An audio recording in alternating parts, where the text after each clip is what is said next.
Oh, it's you. Cheeky sod. What else is it going to be? I have my admirers. In your dreams you do. Anyway, get a move on. I want to do that shopping on the way back. How's it going inside? Mr. Turner hasn't got up yet, and Mrs. Turner's downstairs taking coffee with Mrs. Wilmot. They just rushed off their feet.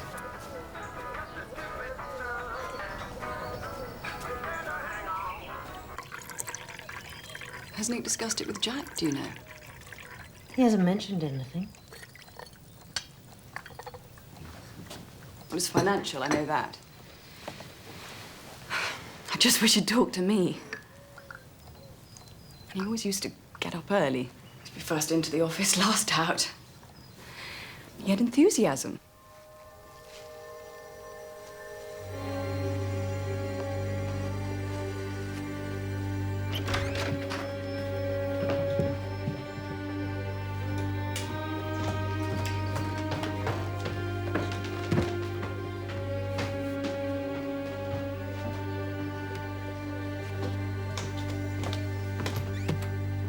They used to get on so well, you must have noticed the mood has changed. Well, maybe you're reading too much into it. And he definitely hasn't said anything to you. My husband never confided to me about financial matters. What's that?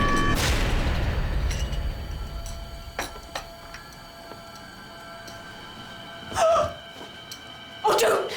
No!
Sorry about this, Joyce.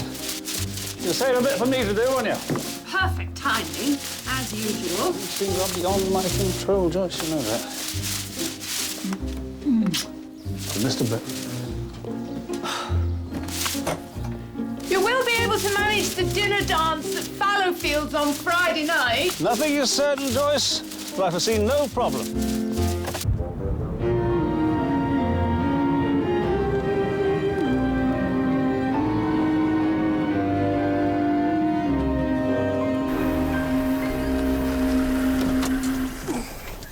What have we got? Good question, sir. Victim's name's Nicholas Turner. He's a local solicitor. Took a stroll off his roof. The gardener, Steve Hope, thinks he heard someone calling out for help just before it happened. He says he thinks it sounded like the victim. Look, that's him there.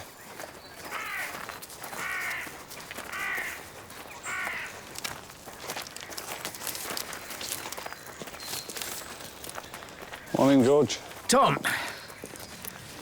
Bit of a bad landing, this one. Initial impression as to cause of death, catastrophic head and spinal injuries.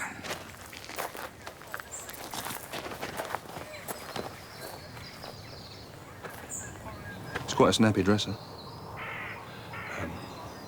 OK, thank you.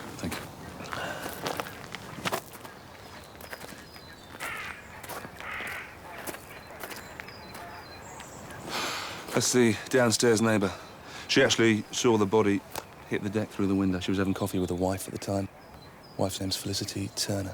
Where's she? Where's the wife? She's upstairs. Cleaning lady's looking after her. This is Steve Hope. Steve, this is Detective Chief Inspector Barnaby. Steve. You OK? I understand you heard some shouts just before it happened. Is that right? I was working on the side of the house, weatherproofing a bench. Couldn't see anything, but yeah. Upstairs, sir. Yeah, tell me exactly what did you hear? Someone shouting. Pretty sure it was Nick, something like, no, for God's sake, something like that. And then there was this yell. I ran round to this side of the house and saw Felicity with Nick's body. Called the police. Tried to comfort her. Who else was here at the time? Antonia. That's Mrs. Wilmot. She was by the window, pretty shaken up. Other than that, just my partner, Sarah. We're sort of a team. She does the cleaning, I do the gardening. And there was no one else here? No callers?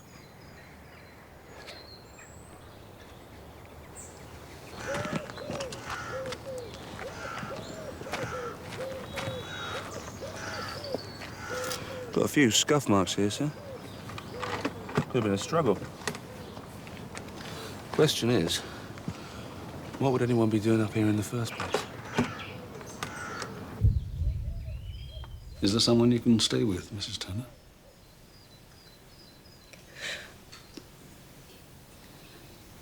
You could always stay at our cottage if you know. That's very kind. Thank you. It's not suicide. It's definitely not. He wouldn't do that. He just wouldn't do that.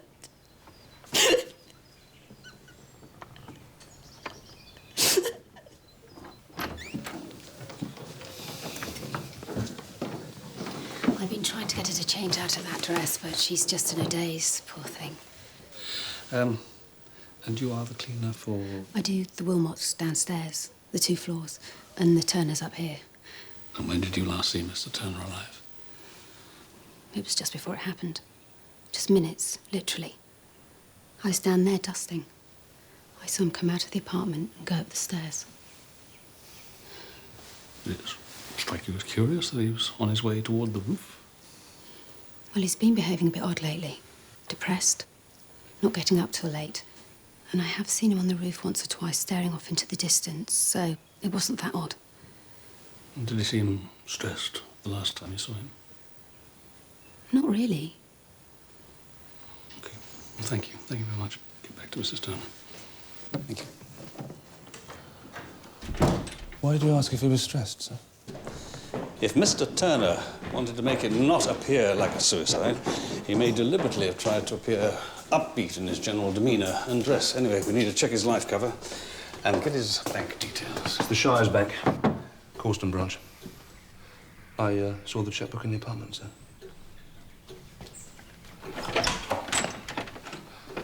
Hello, Mrs. Wilmot. This is Detective Chief Inspector Barnaby. Come in. And you were actually talking to Felicity Turner when it happened? Yes. What are you talking about?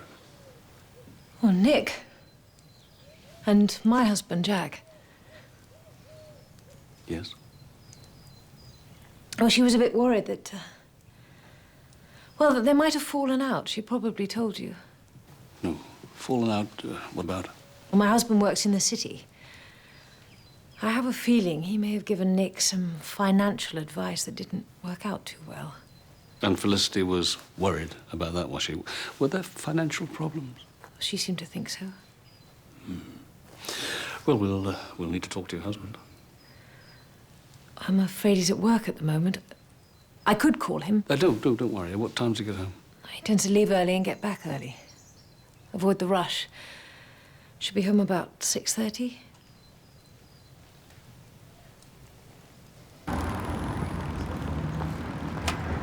Please, come in. Come in. Thank you. I'm afraid I have to tell you, Mr. Perkins, that one of your customers died today in suspicious circumstances. Name of Nicholas Turner, local solicitor. Dear, oh dear. Dear, oh dear.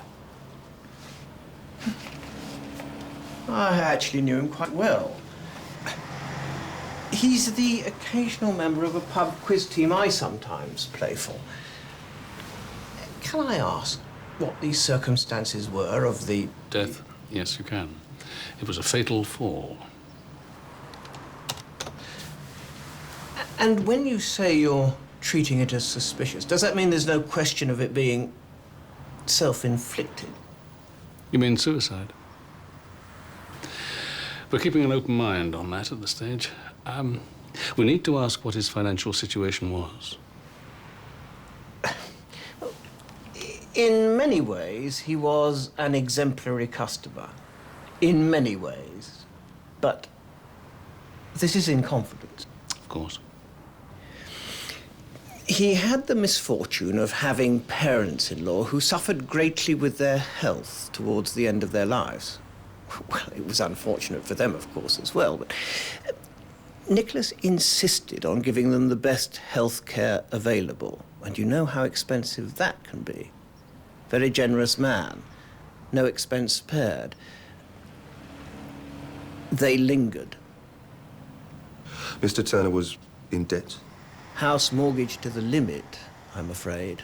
Overdraft, not a huge one, but big enough. Oh, dear. Was he left anything? Sadly, no. It turned out the only remaining asset the parents had was their house in Causton, but I'm afraid that, too, had been remortgaged. Had he any enemies? Do you know Otto Benham, the local historian, expert on Roman Britain? Yes, I do. He's a solicitor too, isn't he? That's him.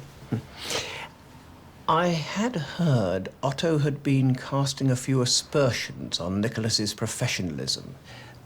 Nicholas had taken a few clients off Otto. One or two highly valued clients. So...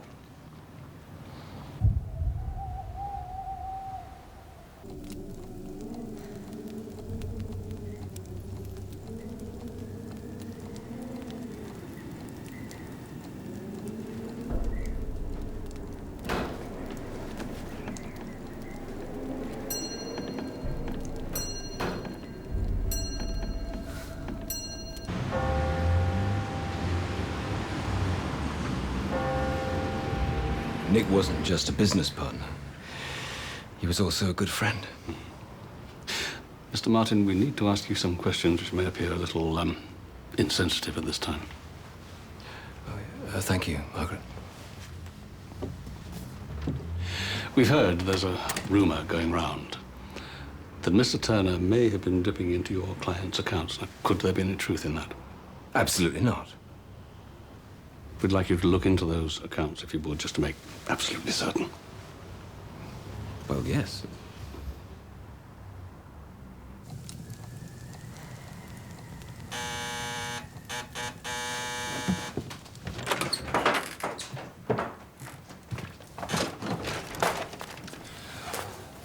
You all right?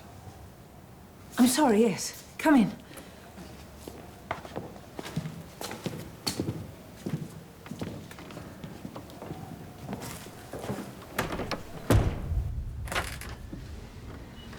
Jack isn't actually back yet. But I'm sure he'll be back any moment. You spoke to him at work, did you? Explained that we wanted to talk to him? No, I didn't actually. He wasn't in the office today. Well, was he out on business? Oh, they don't actually know where he is. Which is... But he'll be back. I know he'll be back. It's quiz night at the Crown. He never misses quiz night.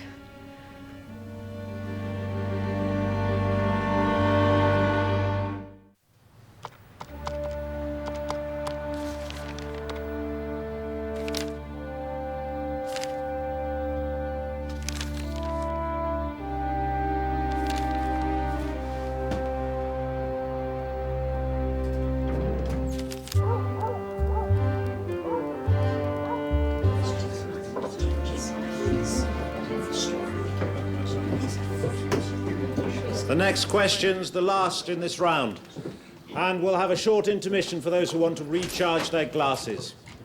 Question 10. What is the longest river in India? Indus.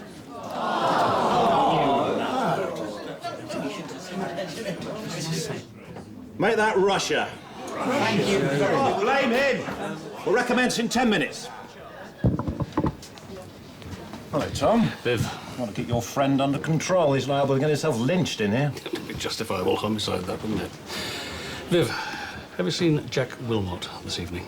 I doubt he'll be in. His neighbour died today. Well, I suppose you'd know that. Is that why you're here? You don't know where he is? You're going to ask one of the Chateau Lafitte's. They should know. The what? Name of his quiz team.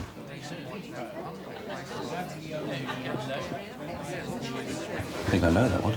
Yeah, you do. You know the face, you know the glasses. Local celebrity and former TV quiz show host, Micah Spicer. Bloody hell, he was awful. The fellow with him, that's Otto Benham. What, the one who was peddling the rumours about Nick Turner? Yeah.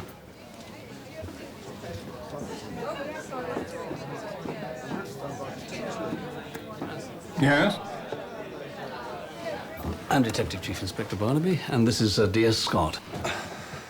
And we were wondering if either of you could tell us where Jack Wilmot is. I know he's let us down. Got a whole bloody round of football questions. He's our sports expert. Or at least he's supposed to be. He's probably staying at home. Some misguided attempt at respect for the dead. His neighbour managed to fall off his roof and kill himself today. We're actually keeping an open mind as to whether or not Mr. Turner fell off the roof all on his own. Whoa. Are you treating Jack as a suspect, Inspector? Well, he's not at home. Wife doesn't know where he is. Did he take the car? No, apparently he walks to the station in the morning.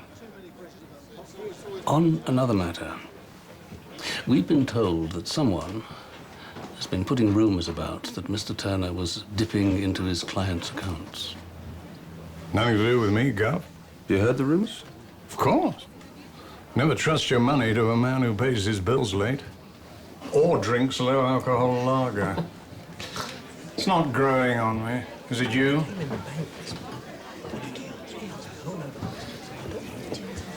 Thank you for your time, gentlemen. Spot the charm school graduates. Perkins from the bank said here. I think he's worth another word, don't you? I think the barmaid might be worth talking to as well, so I think. Well, she looks like one of life's observers. You might have seen something. Yeah, okay. See what you can get. Mr. Perkins, we meet again, sir. Please. Thank you. Do you think Otto had anything to do with what happened at Sandford House today? This is George, Detective Chief Inspector Barnaby. Yes. Why are you asking? Otto Benham didn't get where he is by keeping to the rules. We had a minute's silence earlier for Nick. They just carried on sipping their wine. Both of them. Arrogant so-and-sos. Everybody else comes down here for a laugh. Talk about competitive. That lot take the quiz very seriously. That means they win a lot. Otto can't stand losing at anything. Quiz night or anything. Oh, cheers, Jane.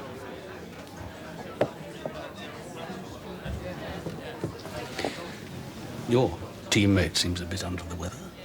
Jane knew Nick Turner quite well. She used to work for him. How well did she know? Quite well. Thank you. Detective Chief Inspector Barnaby, Jane Hampton. How'd you do? I understand you knew Nick Turner quite well. Yes, I did. We'll be starting the next round in a couple of minutes, so if you haven't got your drinks in yet, you better do it now. I'd like to have a chat with you, if that's all right. A bit later on, get a bit of background on Nick. Where can we reach you?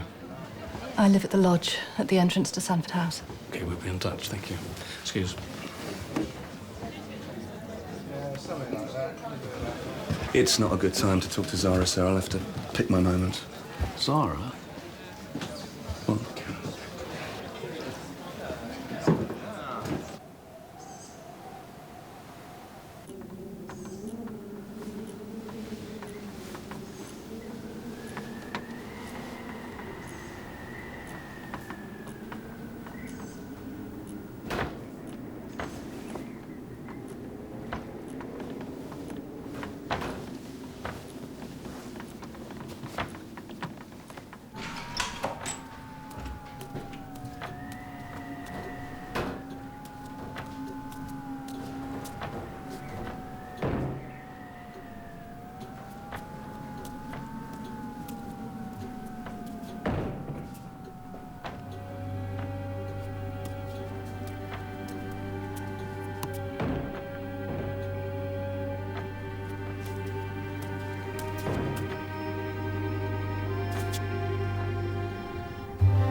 Jack's just not the sort of person who goes off. I mean, all I'm saying is it's weird. It's very weird. Especially in light of all the... I know you, don't I? You were on the telly. Yeah, well, just, some trivial little game show. Mike Spicer's Game of Your Life? Oh, that was awful. Oh, just through the gates there. You can pull out by the chariot.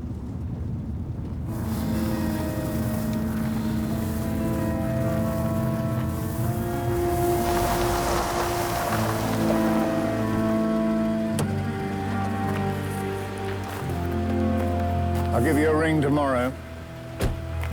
Mr. Spicer will pay you.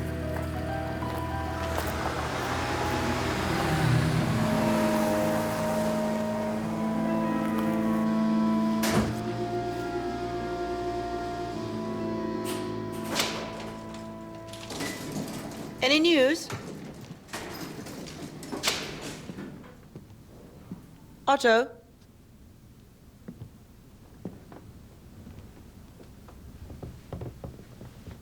About Nick Turner? Apparently Jack's disappeared.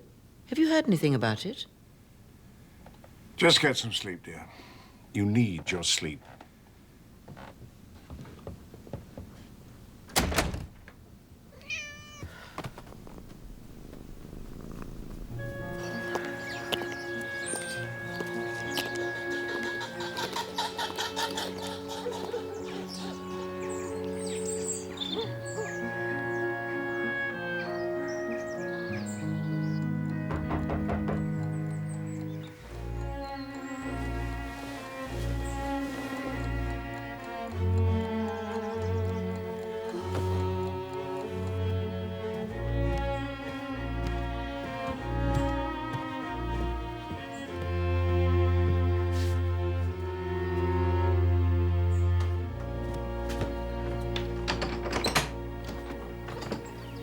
Antonia, what is it? Is something wrong?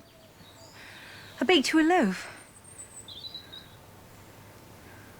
It's a bit early, isn't it? What time is it? Is Jack not back? No.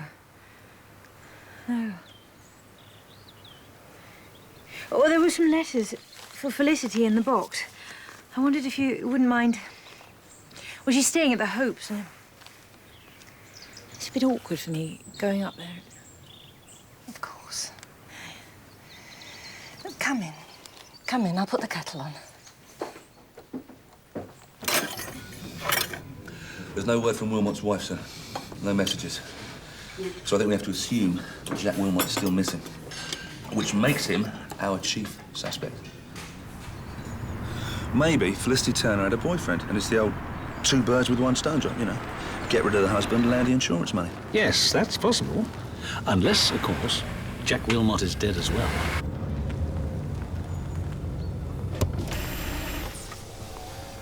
Any sign of your husband? No.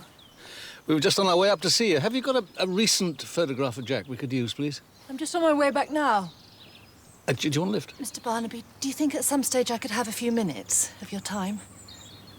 I'll walk back and look something out.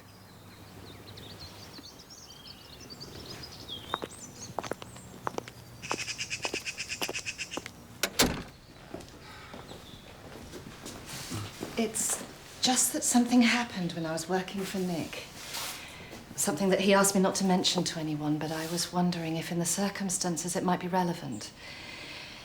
A man named Peter Blagden contacted him and they had a meeting. That's a familiar name. You may be thinking of Anthony Blagden, his brother. Yes, who used to own Sanford House. He still owns the freehold, though I don't think anyone ever sees him. The agents handle all that. And what was this meeting with Peter Blagden about? I don't know. It was away from the office. But I saw him, a nondescript little man. And I had the distinct feeling something shady was going on. And then a couple of weeks later, Nick came back into the office one afternoon looking terrible. He said there'd been an accident, and I asked if anyone had been hurt, and he said with a kind of weird look in his eyes. You could say that. I've never seen him like that before. What did he mean? He wouldn't say. He changed the subject. But it was about that time he became depressed and sort of, oh, I don't know, spiky and withdrawn. And your relationship with Mr. Turner, that was purely professional, was it? We were friends. I don't know what you've heard, but there was nothing more than that. What about Felicity, the wife? Did she have anything with anybody? Like who? Like Jack Wilmot, for example. Jack's a flirt with everyone. We've all had to put up with it. Okay, perhaps he was a bit more persistent with Felicity, but that's only because she was too polite to tell him to get lost. What is it they say? Boys and their toys. Apparently they're all very accurate reproductions. Otto has his own private museum. He can spend whole days in there sometimes, which seems to suit us both quite well. Not across the lawn! How many times do I have to tell you? I wouldn't mind if she could pad across on her own 2 feet in flat-soled shoes. But I have to play croquet on this rutted surface. He's all yours.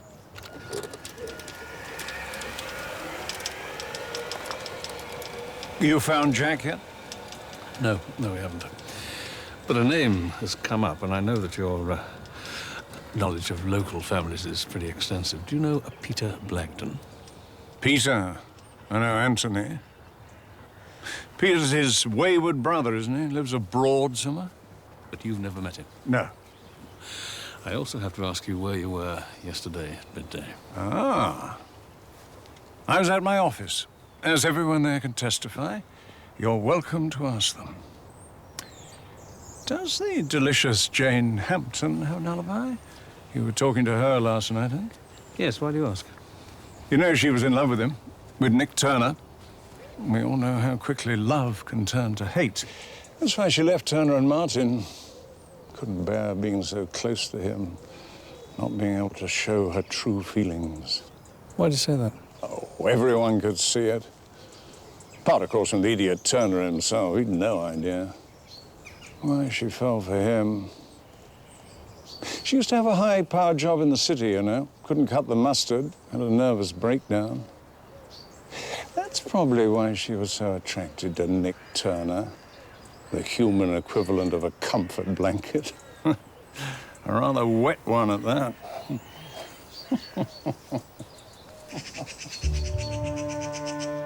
I think you'll find her on the bench at the end there. Thanks, Sarah.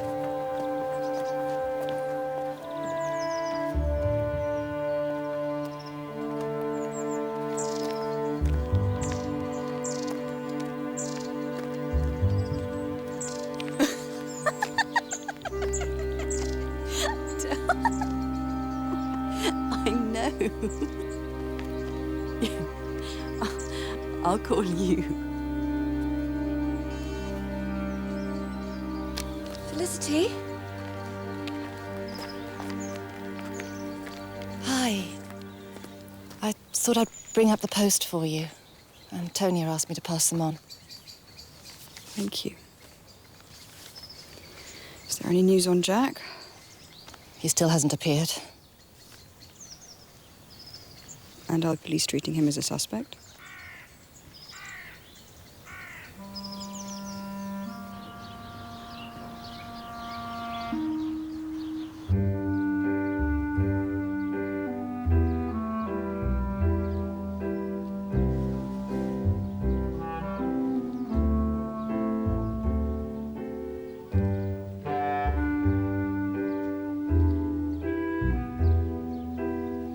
And the Princess of Wales descends the staircase looking absolutely radiant. She pauses, speaks to one of the young ladies who work here in the theatre. And she meets Raymond Volsk, the manager there. He introduces her to the assembled celebrities. There, the princess shares a joke with a member of the cast. Mike Spice is there, popular television entertainer. Shaking hands there with her Royal Highness. Never in too much of a hurry to share a word of encouragement, offer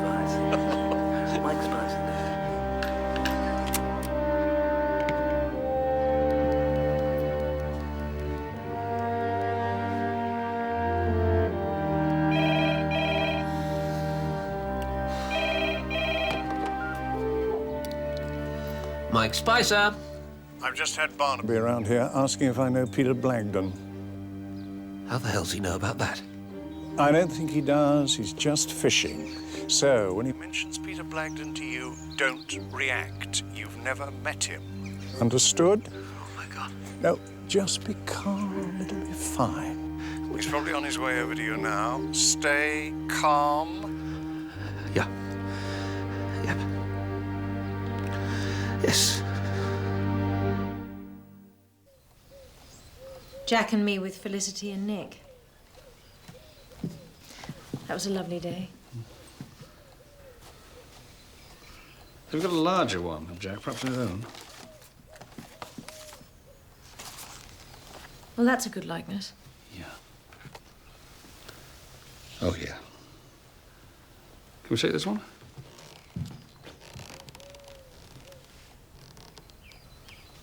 Is there something wrong? No, it's nothing.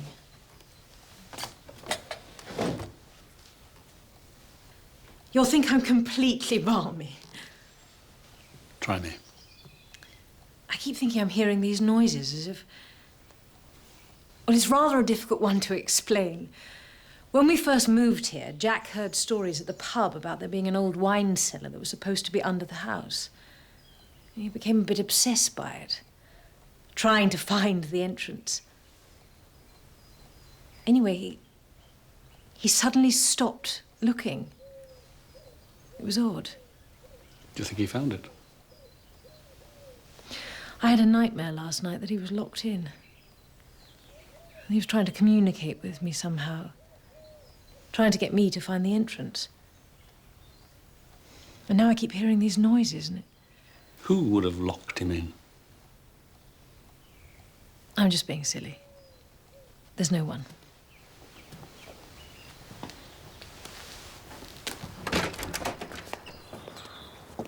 Thank you. Of course, we'll be in touch if we hear anything, and you'll contact us if he calls you, yes? There's just one more thing. Do you know Peter Blagden? Anthony Blagden's brother? Yeah.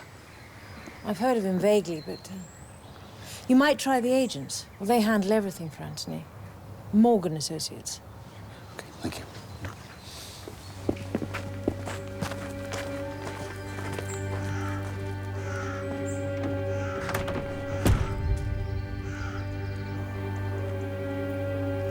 I'm afraid I can't really help you. Peter moved abroad shortly after Antony's wedding. There was some sort of scandal in all the tabloids at the time. And I really have no idea whether he's been back since. Could you give me the older brother's contact details, please? Antony won't be able to help. Well, I do need them.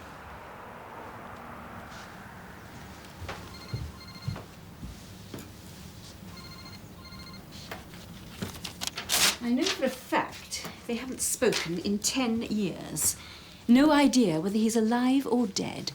Cares less.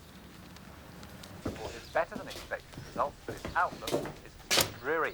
First half underlying profit fell Please. about 3% to £190 million. I'm afraid I was here alone at the time, so there's no one to corroborate it. So no Mrs. Spicer? Several. And all of them are far better off than me. Everything I earn these days hardly touches the sides before it's winging its way into their current account. The ladies, eh? Where would we be without them? So we're not married at the moment? I think I've learned that particular lesson, Inspector. No, my last wife ran off with the plumber. Can you believe it? I was BAFTA nominated, for God's sake. Oh, very nearly. Do you know Peter Blagden? Blagden. Blagden. Isn't he that landowner chap? No, you're thinking of Anthony. This is Peter Blagden. Am I? Oh, right, yes. Peter. Nope. Nah. Don't ring any bells.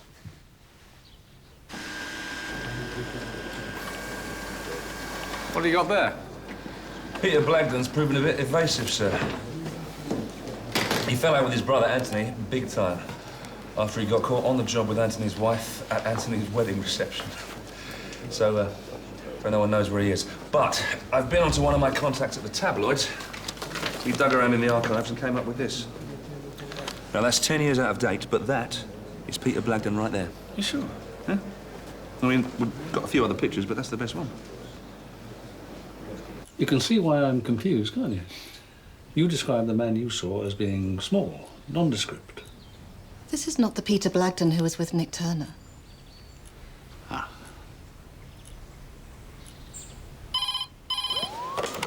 Corston Police Station, duty sergeant. Mr. Martin.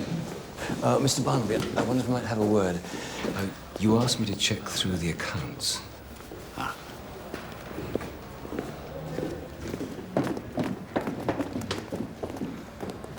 And? There is some money missing from the client's account. How much? 150,000.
Ah.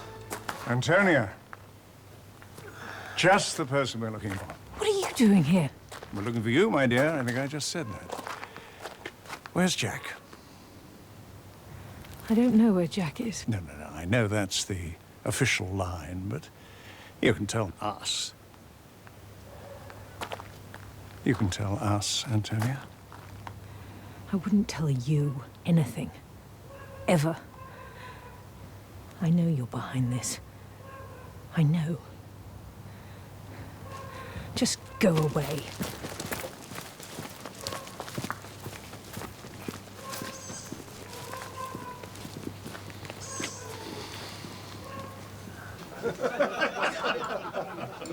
Some say the story's a load of old rubbish. Some say it's genuine. What about you?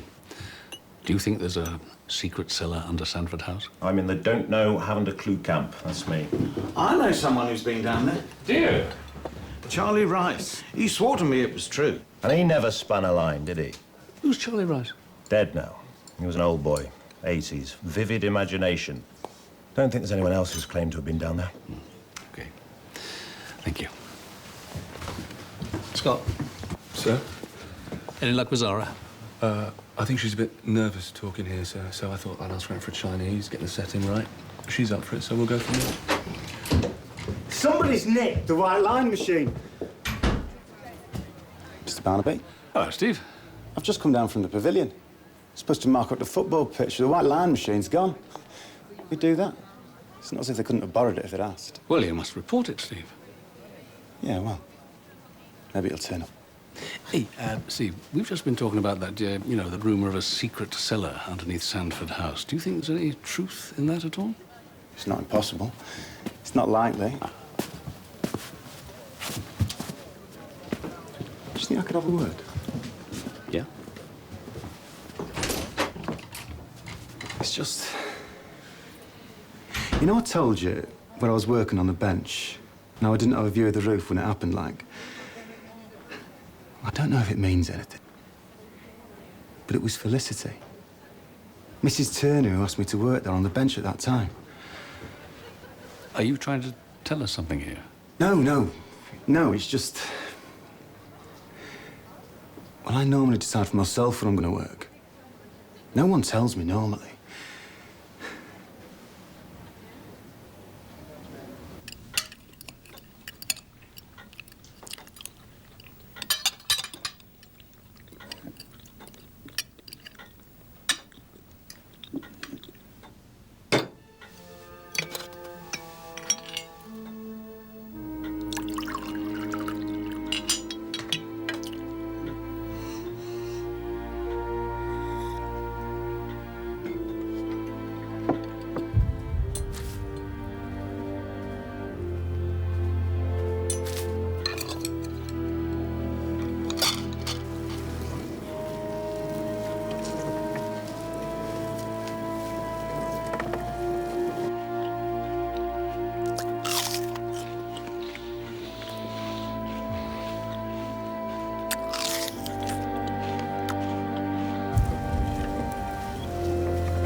What is it you want? Honey?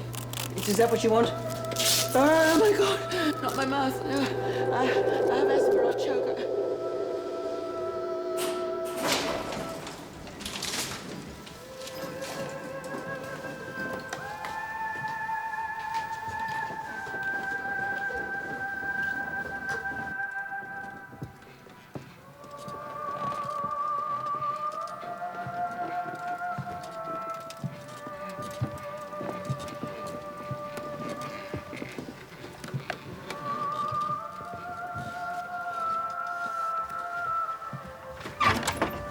Oh, no, please.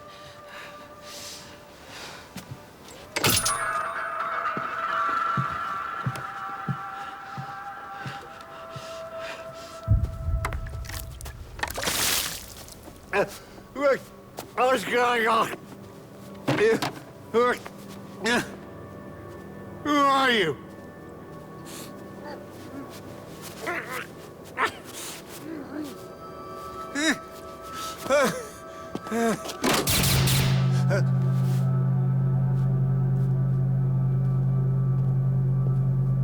Is this some kind of joke?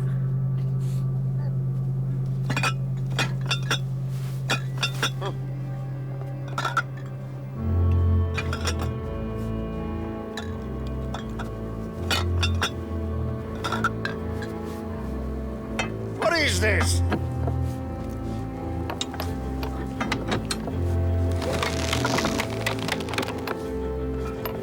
What are you doing?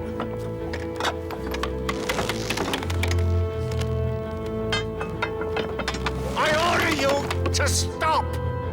Do you hear me?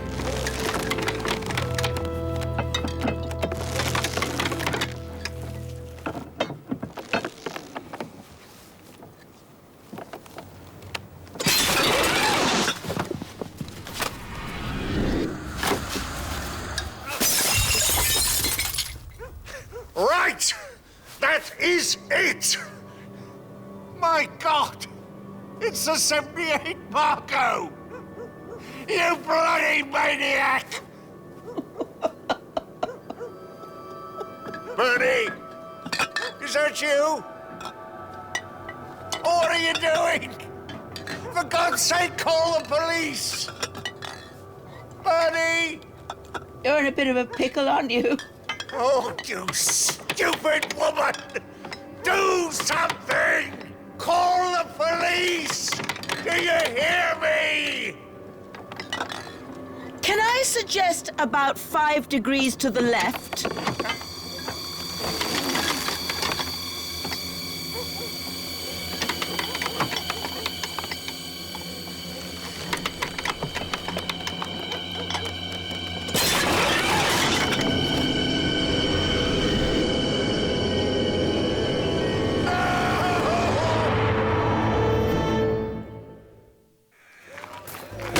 Sergeant's just over there, sir. All right.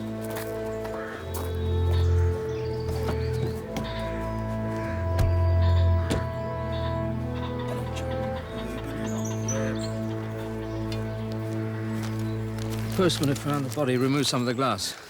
Looking for vital signs. There were none. Think someone's making a point? Several.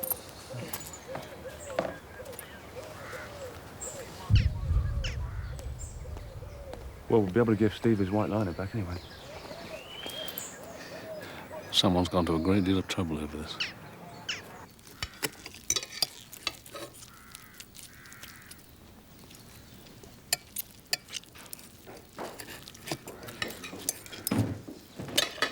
Oh, Mr. Barnaby, come in. A cup of coffee? No, thank you. This is dear Scott. May we express our sincere condolences for your loss. Thank you very much. Brown sauce. I haven't been allowed brown sauce for 30 years. We understand that you were positioned at an upstairs window when the postman found you. Yes, that's right. I saw it all. It's absolutely ghastly. Terrible. Can you describe the intruder? Well, he was wearing black balaclava, Quite tall, I suppose. Other than that, it's quite a show. Mrs. Benham, we have to ask this question. Who inherits your husband's estate? I do. I think I do. Oh, God, it's Mike Spicer. You couldn't deal with him, could you? I don't think I could face him just now. I'm sorry, sir. This He's my crime friend! scene- Sorry, sir. Mr. Spicer? Thank you, Paul. Sir. Mr. Spicer. Mocking him in death. This is a revenge killing. Indeed. We are wondering what it's in revenge for. Well, how the hell should I know? What are you suggesting? Can you tell us where you were last night, around about 12 o'clock? At home in bed. Why? Where the hell do you think I was?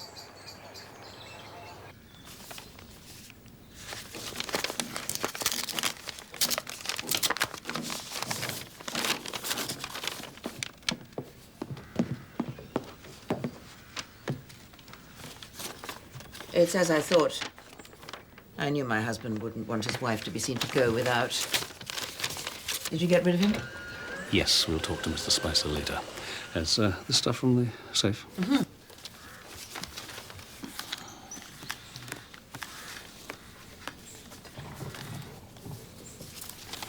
Chateau Latour, 1961. I take it that was a good year. Well, who'd bother faking a bad one? They're obviously fakes. Must be. It's one of Otto's scams.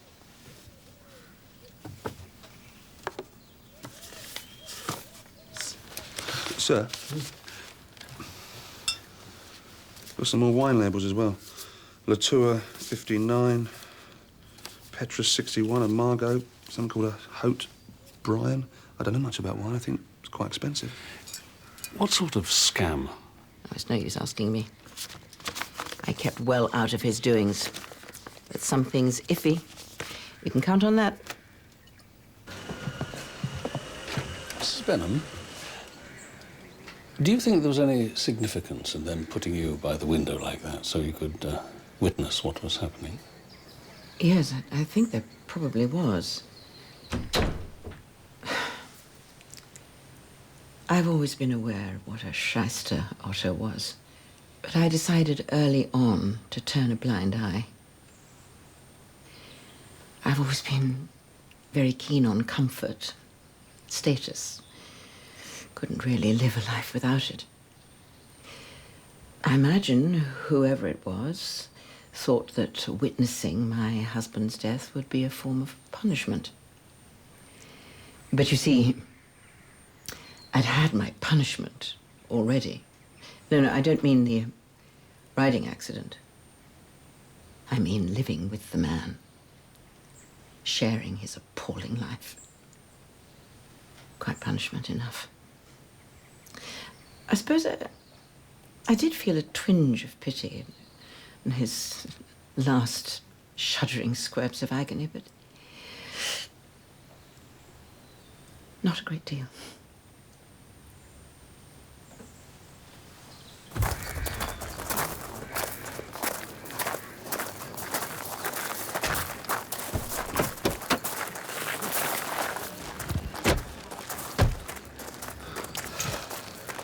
Who says marriage is dead? I want you to take the wine and the labels to the auctioneers in Corston. See what their experts make of them.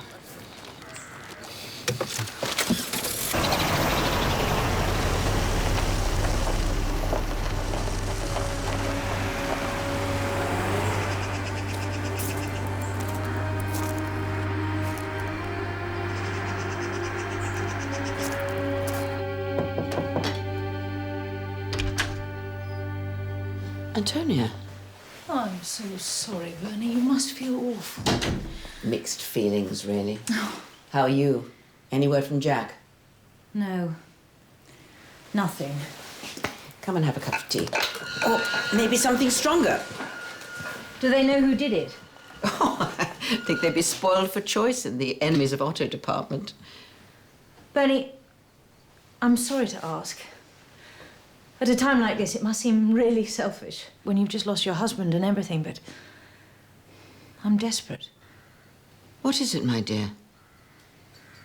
What's happened to Otto? It's made me think. You see, I've been suspecting that Jack was involved with Otto in some kind of... Oh, excuse me for saying this, but... some kind of dodgy deal. Oh, please. If it involved Otto, it almost invariably was. We've just found a whole collection of faked wine labels in the safe. If that isn't a dodgy deal, I don't know what is. Come on, my dear. I'd offer champagne if there was any left, but I rather think it's all on the lawn. Ah, no, there is a bottle left. Bit of bubbly, my dear.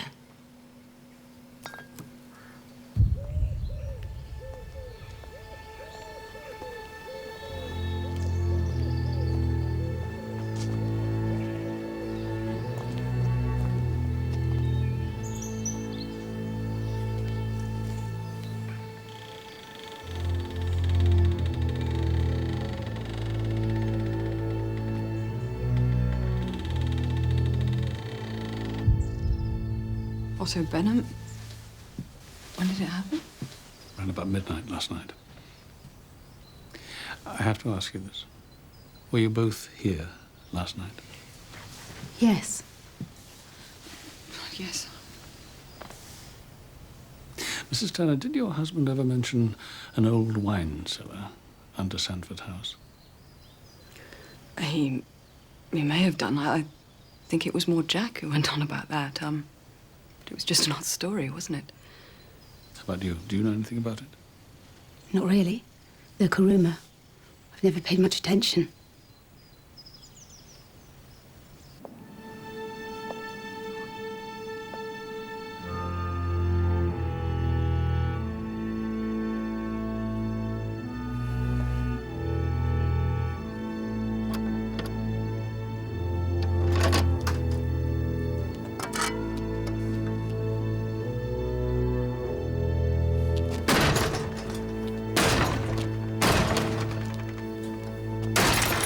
Now, a case of the Petrus 61 went for $90,000, apparently.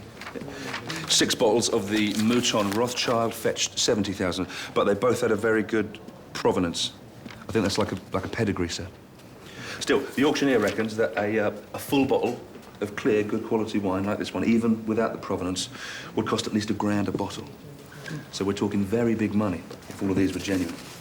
But this is where it gets interesting. The auctioneer reckons that these aren't even very good fakes. Any expert worth his salt could spot them. And the really interesting thing is that this bottle, the genuine Latour 61, was brought in for valuation a month ago. That actual bottle? Yeah. The auctioneer says he recognised the stain on the label. So, it was brought in by 2 gentlemen who both wanted to know the value of it and were very impressed when they found out. One of them, he recalls, had a rather flamboyant handkerchief in his breast pocket. They also brought in a list of other vintage wines they wanted prices for. Exactly the same wines as these fake wine labels. He offered to get back to them with some more information, but they seemed strangely reluctant to give their contact details. Yes, it would be. Yeah. Descriptions? They're both 6 foot, both 30-ish. Nick Turner and Jack Wilmot was my thinking, sir. DCI Barnaby. Dear Scott. Oh, slow down a minute. Start again, please. Did she say what it was about? All right. Calm down. Yeah, we'll be right over. There. You first. Jane Hampton, sir. She's in reception. Wants to talk to us? I will see her on the way. That was Antonia. She reckons she's found the entrance to the cellar. Hello there. I'm afraid we're just on our way out. I'm sorry, it won't take a moment. I don't know if I should be saying this. It feels a bit awkward, but... I went round to see Felicity at Sarah and Steve's to give her some post, and... well, she was in the garden and didn't know I was there, and I heard her laughing and happy on her mobile to someone. And then when she'd finished her call and saw me, she was suddenly the sad, grieving widow again, and it just seemed... oh, that's what it was. It was probably nothing, but I just thought I'd better... No, you were right to tell us. It's down there, the door on the right. I don't remember a padlock being on there before.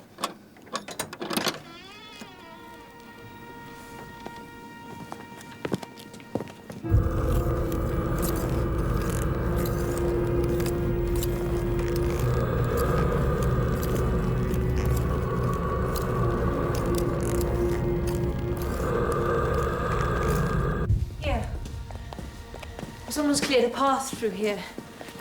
This is what I saw. I thought I'd better call you. I wasn't sure what I might find.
Quite a lot of footprints.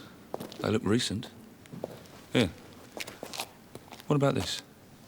Wine cases. They've been standing there for several years, or alternatively, it's been made to look that way.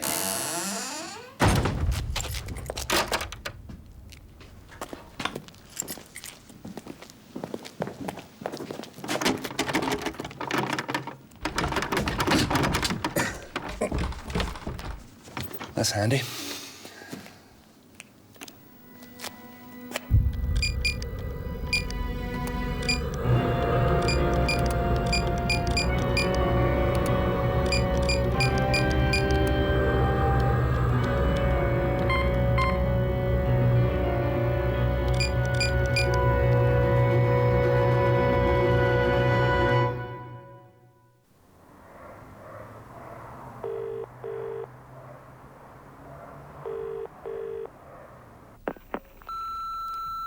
This is DCI Barnaby. Please leave a message after the tone. It's me. I know you haven't forgotten the Fallowfields do tonight. Cab's picking us up at 7:30. Just to remind you. See you soon.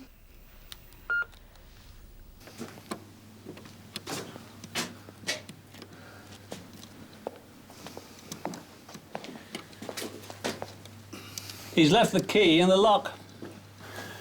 You got a signal? No. There's not enough gap underneath the door to get at it, even if we manage to push it through. Our only chance, Scott, is digging through the door frame. Yeah, look. Right.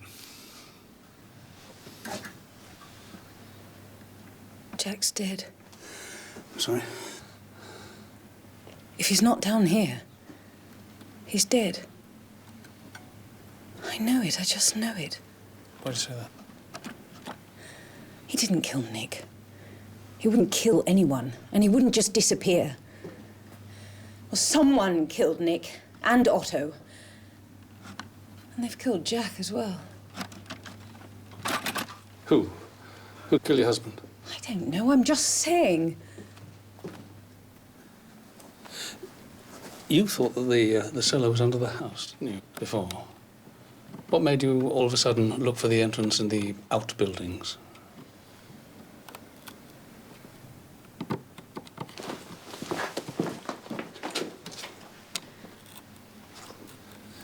How goes it? Well, the damp's softened the wood a bit, sir. It's still going to take a while. You're supposed to be somewhere, sir? Yes.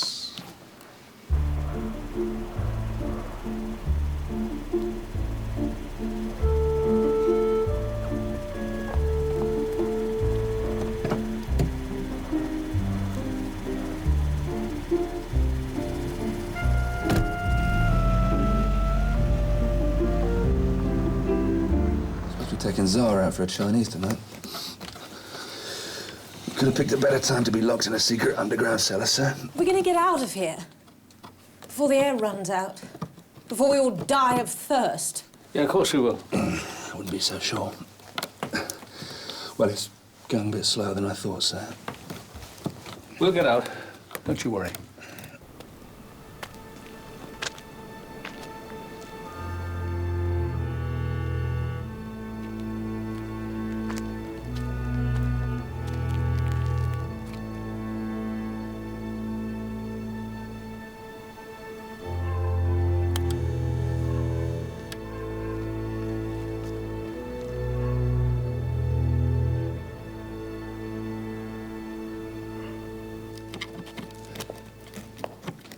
You asked me why I decided to look in the outbuildings for the cellar.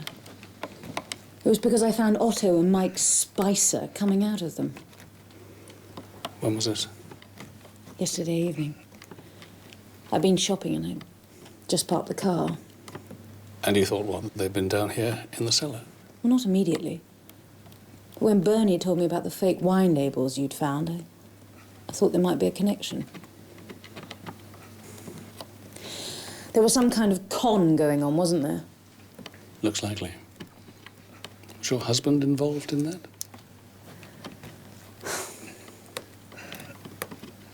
He was worried, I could tell. But he never confided in me about business. I knew he wasn't happy. And Nick Turner, was he involved? I think so.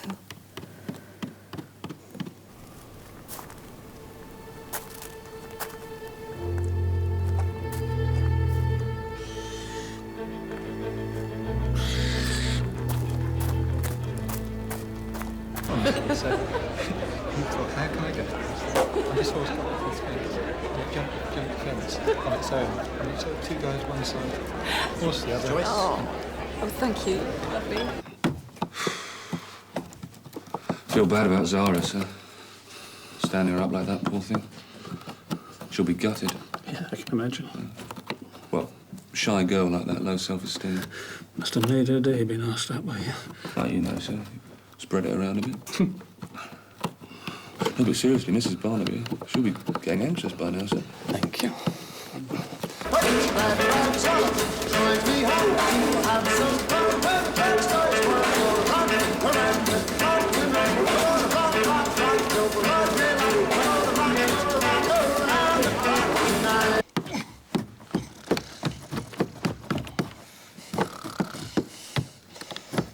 God, I'm parts. Imagine being locked in a wine cellar, there's nothing to drink. Yeah.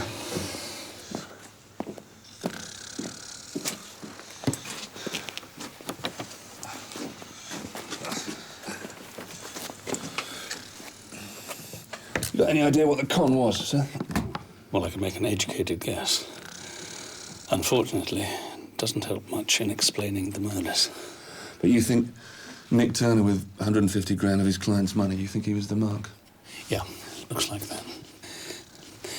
Antonia mentioned that Jack had suddenly stopped looking for the entrance to the cellar a couple of months ago.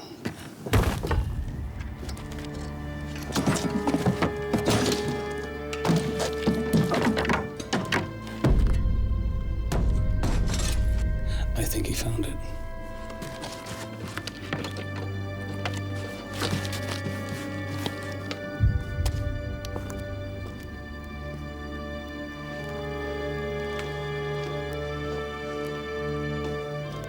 And my guess is it was empty. What about the marks of the cases in the dust? I think someone put them there quite recently.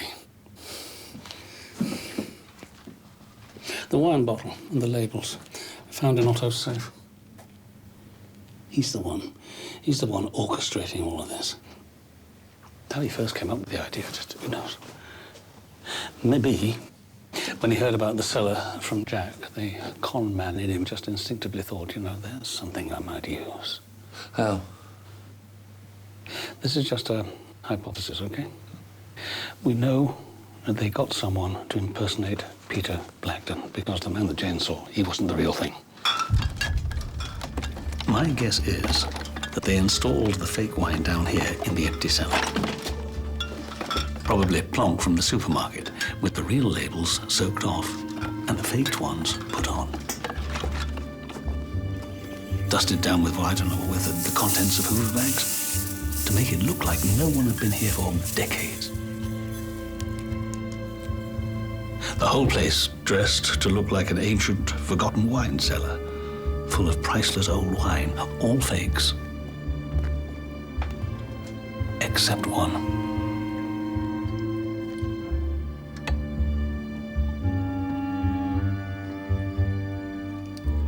One, two, three, four. 1, 2, 3, 4. As a matter of fact, this really is a genuine, old, forgotten wine cellar. And there's nothing like a little bit of truth to sell the biggest lies, is there?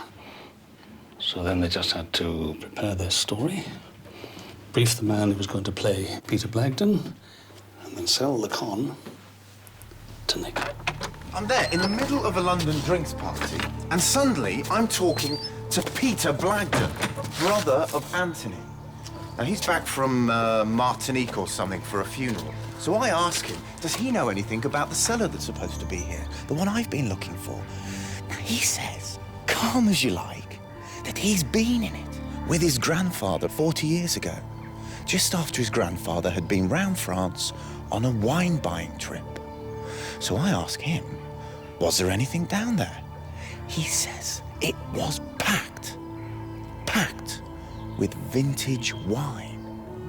Now, this is strictly between you and me. That's understood, okay? Yes, of course. Because strictly speaking, the contents of the cellar would still belong to Anthony Blagden. He doesn't know it exists. Not a clue. And the thing is, there were some fantastic vintages around that time. But then, his grandfather died.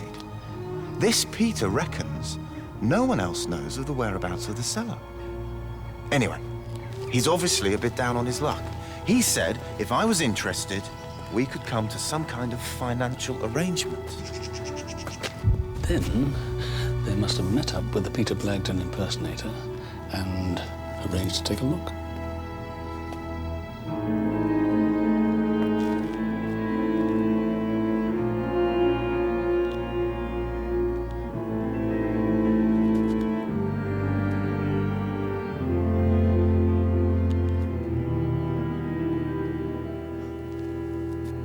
I need to take one of these to get some idea of value.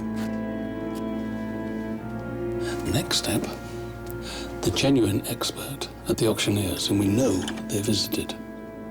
Have you got a pen? Now, we need to take down the names. Little calculation, and it looks like the collection's worth hundreds of thousands of pounds. Very nice. So then they move on to the next phase. Good. I've just been speaking to Mike Spicer. Now, he's got a dealer contact that can take the whole lot, no questions asked. We're talking $1 million plus. Now, Mike Spicer wants in, of course. He says he can raise 50K, no problem. Well, I can manage a 50 as well, just. I mean, Peter Blagden's no fool. He's not going to ask for peanuts. If you don't want to get involved, I'll understand.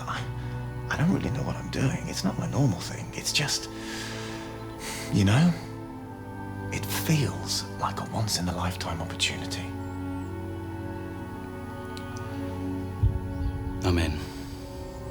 50K. Then the Peter Blagden stand-in would name his price. It almost inevitably ups the ante. Standard com procedure. $250,000? Cheap at the price. You know what it's worth. No negotiation. By this time, Nick's been hooked. He's probably checked up on what the wine is worth, and it all adds up to a can't-lose proposition, or so he thinks. There's no way I can raise another 100K. I'll have to speak to Mike. I can do it. 150 grand? No problem. I imagine they just reeled him in. So they've got the 150 grand, but what about the wine? I mean, we know the wine experts wouldn't have been fooled by those labels. You didn't have to fool the wine experts, Scott. Just Nick. and then destroy the wine. Destroy it? The accident that Nick mentioned to Jane in the office. See, the wine was fake. So once they'd taken the money off Nick, they had to convince Nick that the wine was gone. They couldn't just say it was stolen. No, much simpler to arrange a little accident in which all the wine is destroyed.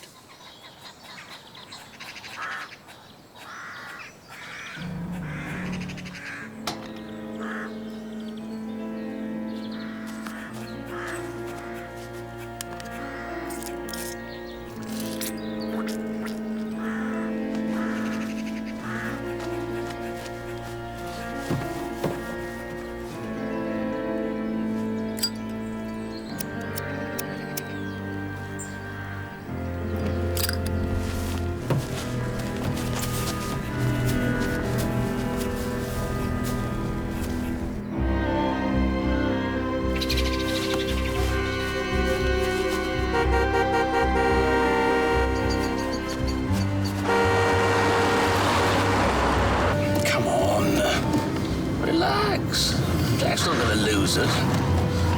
What the hell's that? Looks like oil on it.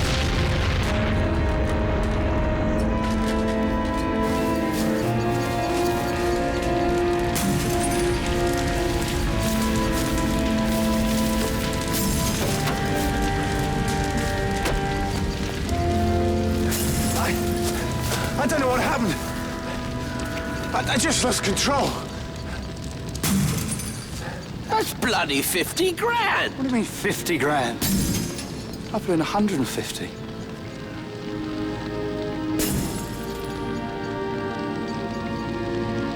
They all have to pretend they were gutted, lost all that money. They'll just chalk it up to a bad experience. Something like that. And all the time, they're up £150,000, minus expenses. And Otto also had the pleasure of knowing that Nick had taken the money from his client's account. Spread a few rumours about the embezzlement, make sure it was discovered. That would mean that Nick would be struck off. Why kill Nick? I mean, why kill him? They've already taken 150 grand off him. Why chuck him off a roof as well? Yeah, well, I told you. Doesn't explain the murders.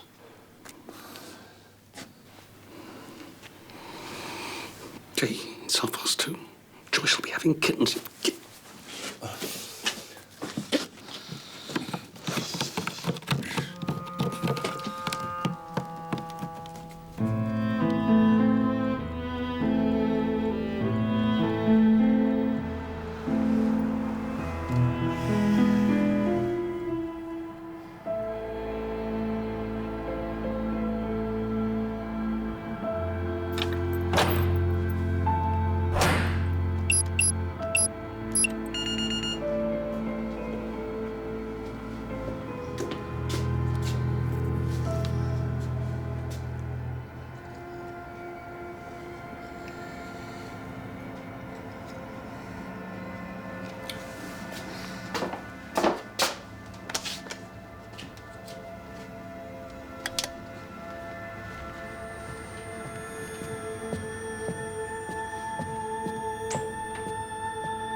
You can see how someone desperate like Nick Turner could fall for it, though, sir.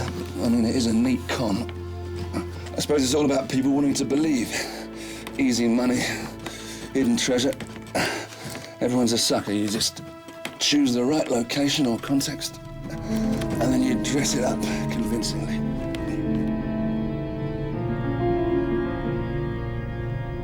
Well, she was in the garden and didn't know I was there, and I heard her laughing and happy on her mobile to someone, and... The same clothing. There's got to be another murder.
Come on, more there.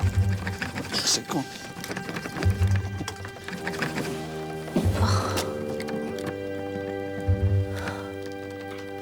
What time is it? 8 o'clock.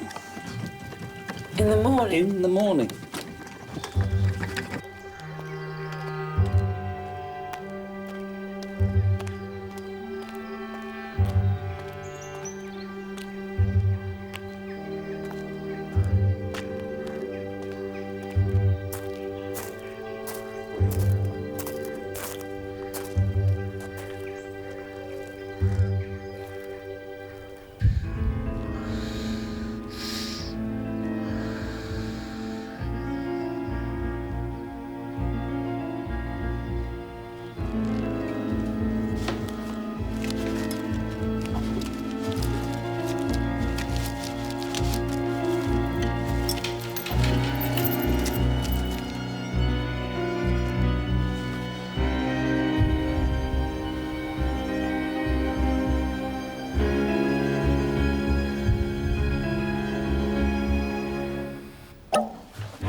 It's going to take forever.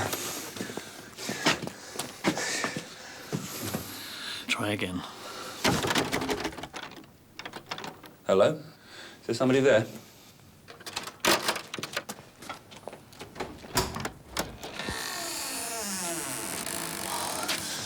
Mr. Barnaby, I'm so sorry. I saw Thank your you. car outside. Can you look after Antonia? Can't stop, we'll explain later. Thank you.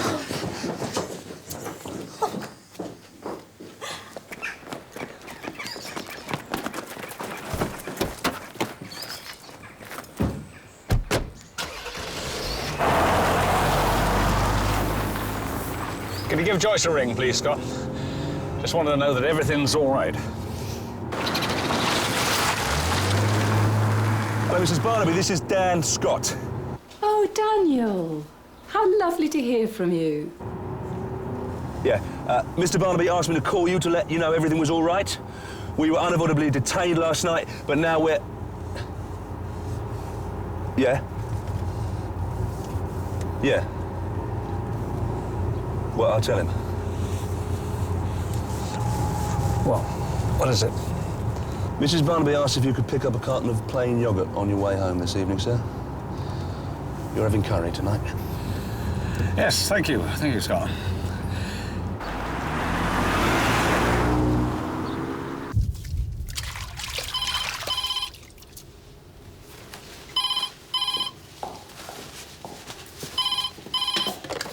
Bullard? Hello, Mr. Bullard. This is Dan Scott. Mr. Barnaby's asked me to ask if you could find out what make of suit Nick Turner was wearing when he died. What make of suit? Yeah, shoes as well, please. We're trying to establish where he might have bought them. No problem. I'll call you. Thank you. He's on the case, sir.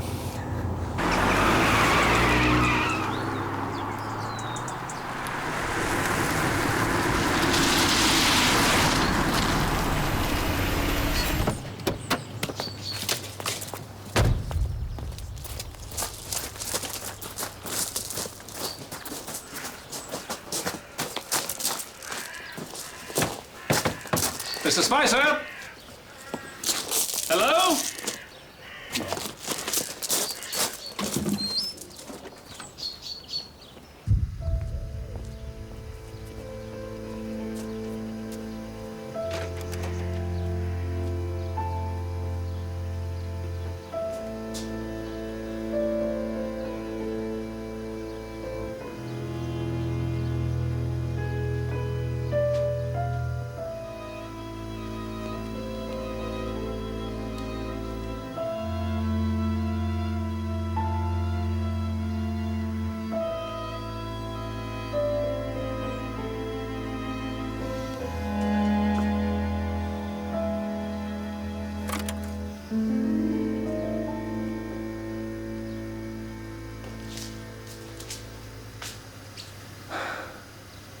Not what you'd call a spur of the moment thing, is it, sir?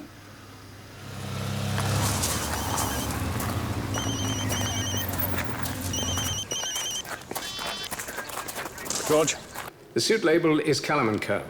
And the only people I know locally who would stock them are Brighton brothers. So I gave them the ring to check. And yes, they remember the sale. Apparently Nick Turner is a valued customer of theirs. And there was something unusual about it. Yeah, he bought 2 of everything and paid in cash, huh? Exactly right. Hey, George, got another body for you. Yes, I heard. I'm on my way. Thank you, George. What's going on, sir? Hang on, Scott.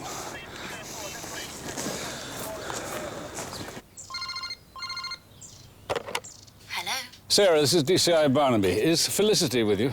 You just missed her. Did she say where she was going? No, she didn't. But she's not going up to Sanford House. I offered her a lift. But she was with you before she left? She's been here all morning. In fact, she asked me to stay with her. Alibi. Excuse me? Look, I've got to go. Thank you, thank you. I'll be in touch. Alibi? Yeah, she made certain of it, which suggests to me that she knew what was going to happen. You were talking about Felicity Turner? Yeah, she just left Steve and Sarah's place. I think she's going to see him. Him? You think she's got a boyfriend? Not a boyfriend, Scott, not a boyfriend. Did you notice anything about that photograph Antonia showed us of them all in the garden? Nick and Felicity, Antonia and Jack. Nick and Jack, pretty much same build, aren't they? Same colour hair. And Felicity deliberately identified the body that fell from the roof as her husband. But it wasn't. It was Jack Wilmot.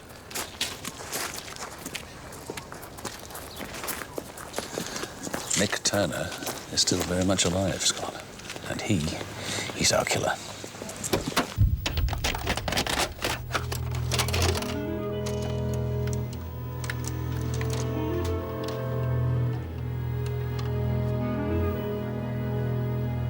You said it, Scott, didn't you?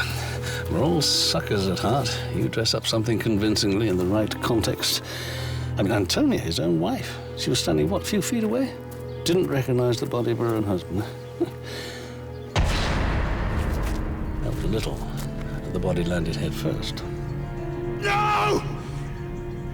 No, for God's sake! My guess is Nick Turner made sure it did.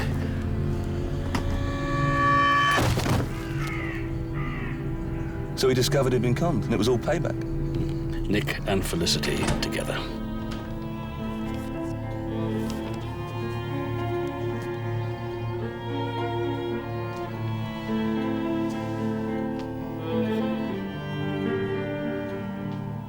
Somehow, they lured him up to the attic on the morning of the murder.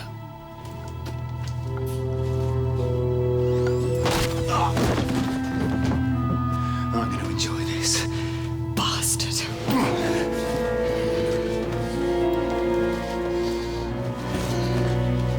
They stripped him and dressed him in the identical clothes that Nick would wear later, and that he'd made sure Sarah, the cleaner, saw him in before he went up to the roof.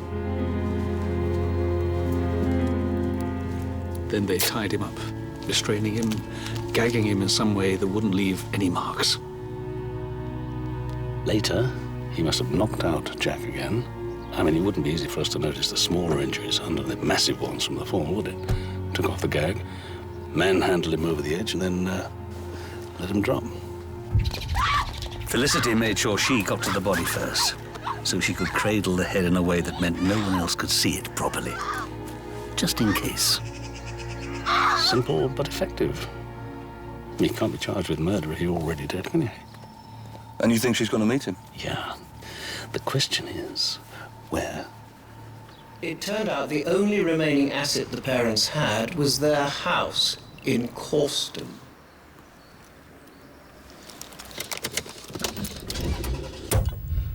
Look, it wasn't my idea, I swear. That's the wrong answer, Mike. Please, little claret.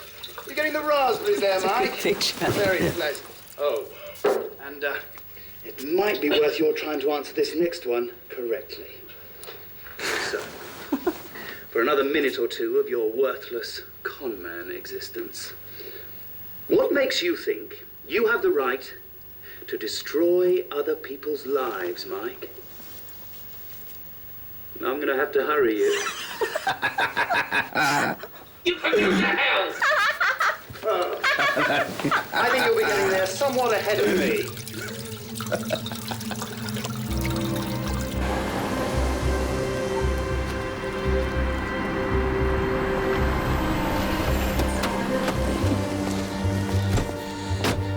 you could get a couple of men round the back quietly, keep the rest out front, OK? They wouldn't have already done a runner, would they, sir? No, Felicity's got to collect the life insurance before they start their new life together.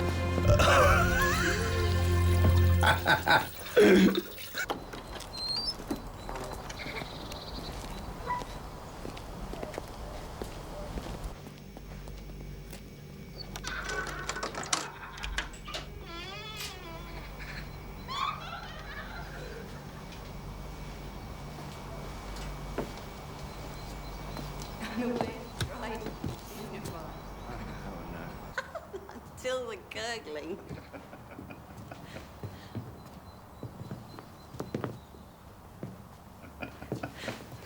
I was just so amazed by how much you managed to drink. Must have been a bottle and a half. I just wish we'd videoed Otto. I'd really like to see that one again. You know, we're not going to be able to risk seeing each other until the money comes through. It could be months. Excuse me. You won't be seeing each other for considerably longer than that. We've got officers front and back, in case you're thinking of doing a runner. Wrists out together, please.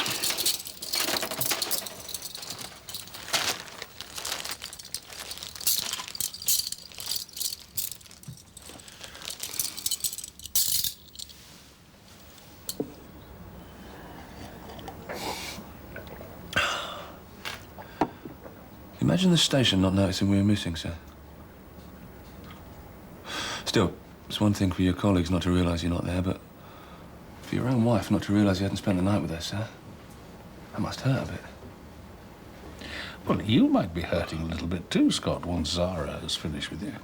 I don't think that girl is as meek as you think she is. Oh, no, she's a shy one, sir. That you can tell. Anyway, I think being locked in the cellar all night by a triple murderer is a better excuse than saying the car broke down and there was no signal on the mobile. Zara? Before you say anything, I'm really sorry about last night, but the car broke down. I was there for hours. What? I did try my mobile, but I couldn't get a signal. It's just... That's okay. Don't worry. It's fine. I've got a friend that might like to go out with you. Really? Thanks, anyway.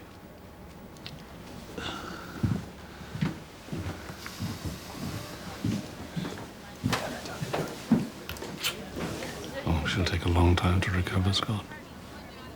No question. Well, I must be off. Don't forget the yogurt, sir.